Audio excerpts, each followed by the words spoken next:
Hello, ladies and gentlemen, and everything in between. Welcome back to another thrilling episode of What's on the Playlist today. Today I want to talk about They Might Be Giants' title album. Ordinarily, I would do a little cheeky holding up the CD. I don't actually have the CD anymore. I kind of, they re-released it as a double set with their second album with a lot of unreleased stuff, and I bought that and got rid of the original album because it took up space on my shelf.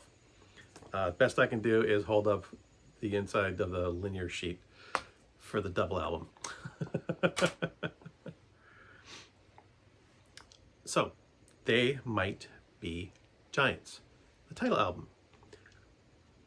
When I was looking this up to kind of get something to talk about, I read that it was sometimes called the Pink Album. I've been a fan of them since 1986, and I've never heard it called that before. I say 1986 because that's when I was introduced to them, and that's when this album came out. Their debut album on Bar None Records, which was a new record company, this is only the second artist that Bar None had ever actually signed, was They Might Be Giants. They Might Be Giants were basically two school friends who were really weird together, wrote little short songs, 1 minute to 2 minutes in length, and just kind of like, it was just the two of them. They would play, they had no backup band. Any backup musicians or instrumentation that they had, they would play on tape or something, pre-recorded. So this little odd, quirky little band of nerds, or duo of nerds, and I have no idea how they got a record contract. But this album was critically well acclaimed. The single they released, Don't Let's Start, was actually voted MTV's New Artist of the Year in, I think, 1986. I think it was 86. I don't remember. I read it. I forgot. This album's got 19 songs, and it's a grand total of 38 minutes and 28 and 28 seconds, which is an average of song length of 2 minutes and 2 seconds per song.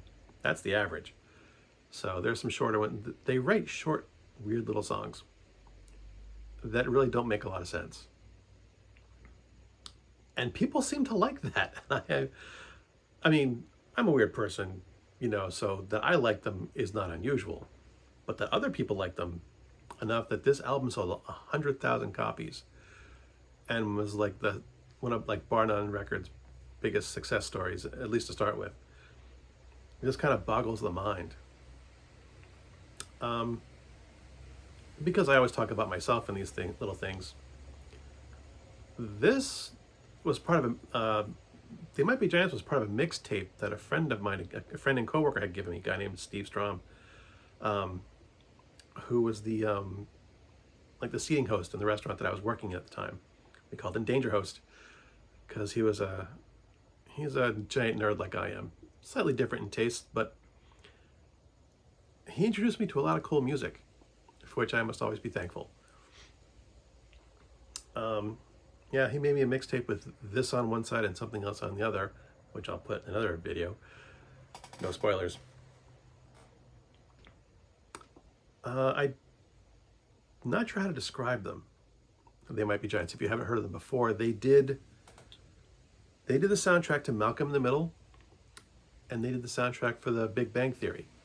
I've done other things too, but those are the two that people are probably going to know the most. So that might give you an idea of what their sound is. It's kind of eclectic. They have a song called Rhythm Section Want Ad because people kept coming up to them and asking to join their band because they had no rhythm section. It was just John on guitar and then John on everything else. Yeah, they're John and John. The guys are both named John. So they are huge nerds. I remember watching the videos for this and some of their other songs and thinking, these guys would have fit in with my group of high school nerds. Just guys flailing about on stage doing whatever the hell they felt like it because they had no idea they were doing anything different or didn't care, which was even better. So They Might Be Giants is on the playlist today. And that's my little ramble about this weird, odd little band that somehow is still making music. They've put out over 20 albums. And how they did that and made a successful musical career, I will never, ever know, because they are a weird, nerdy little band. And I have nothing else to say about them, except that I really, really like them. And even then, I couldn't tell you why. This does not fit my usual modus operandi for the music that I listen to. This is not my, I go for acoustic guitar and vocals and vocal harmony. And these guys do not fit that mold at all. They're just a weird, how many times have I said they're a weird little band? I don't know, I've lost track. It's been almost 6 minutes. I've probably said it half a dozen times, if not more.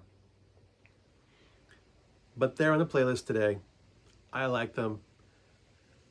Give them a listen, if nothing else. Watch the video for Don't Let's Start. It is bizarre. It is worth watching just for that. And I'll leave it there. As always, thanks for watching. If you like my videos, you must enjoy torturing yourself. Go torture yourself with my other videos. And until next time, good hunting.